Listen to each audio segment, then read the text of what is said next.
వైనాడ్ ఎంతో ఆహ్లాదకరమైన వాతావరణం.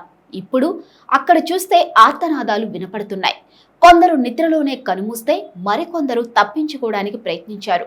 మరికొందరు ఏమి జరిగిందో అని భయంతో ఘటన జరగడానికి ముందే అక్కడి నుంచి వెళ్లిపోయిన వాళ్ళు కొందరు. ప్రకృతి కన్నెర చేసిన వేళ వైనాడ్లో భయంకరమైన వాతావరణం నెలకొంది. వైనాడ్ విపత్తు నుంచి తప్పించుకున్న బాధితులు ఆ సమయంలో ఏం జరిగిందో వివరిస్తున్నారు. కొంతమంది భయంతో అక్కడి నుంచి వెళ్లిపోయి ప్రాణాలు దక్కించుకున్నారు. వైనాడ్లో కొండ చర్యలు విరిగిపడిన ఘటనలు తీవ్ర విషాదాన్ని మిగిల్చాయి. పలు చోట్ల ఇళ్లన్నీ ధ్వంసమయ్యాయి. వందలాది మంది నిరాశ్రయులయ్యారు. దాదాపు 1000 మందిని రెస్క్యూ టీం సురక్షిత ప్రాంతాలకు తరలించాయి. సహాయక చర్యలు ఇంకా కొనసాగుతూ ఉన్నాయి. అయితే ఈ విపత్తు నుంచి తప్పించుకున్న వాళ్లు మాత్రం ఆ క్షణాలను తలుచుకొని భయపడిపోతున్నారు. త్రుటిలో చావు నుంచి తప్పించుకున్నామని చెబుతున్నారు.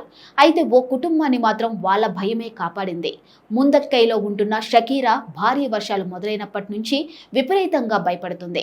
ఏదైనా జరిగిపోతుందేమోననే అనుమానంతో ఆమెకి నిద్ర పట్టలేదు. వెంటనే ఇంట్లో వాళ్లను అరెస్ట్ చేసింది. మెప్పడిలోని తల్లిగారింటికి వెళ్లిపోదామని చెప్పింది. కానీ అందుకు ఆమె భర్త ఒప్పుకోలేదు. తరువాత ఎలాగోలా అంగీకరించాడు. వెంటనే కుటుంబ సభ్యులంతా ఆ ఇంటిని విడిచిపెట్టి మెప్పిడికి వెళ్లారు.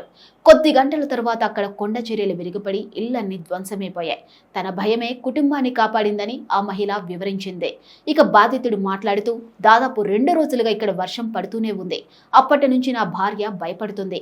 ఏం జరుగుతుందో అని టెన్షన్ పడింది. ఏమీ జరగదని నేనెంత చెప్పినా వినిపించుకోలేదు. వెంటనే అంతా కలిసి అక్కడి నుంచి వచ్చేశాం. కొద్దిసేపటికే అక్కడ విపత్తు ముంచుకొచ్చింది. నా ఇల్లంతా శిథిలమైపోయింది. చుట్టుపక్కల ఇళ్లన్నీ కొట్టుకుపోయాయని కన్నెళ్లు పెట్టాడు ఆ వ్యక్తి. మందక్కైకి కిలోమీటర్ దూరంలో ఉన్న వెల్లిడిపర వద్ద కొండ చర్యలు విరిగిపడ్డాయని, ఇక్కడ వరకు ఆ ప్రభావం ఉంటుందని అసలు ఊహించలేదని బాధితులు చెబుతున్నారు. కొంతమంది వెళ్లిపోదామని చెప్పినా వినకుండా అక్కడే ఉండిపోయి ఈ ముప్పునికి బలయ్యారని అంటున్నారు. లక్షల పోసి కట్టుకున్న ఇల్లు కళ్ల ముందే కొట్టుకుపోతుంటే ఏమీ చేయలేక కన్నీళ్లు పెట్టుకుంటున్నారు బాధితులు.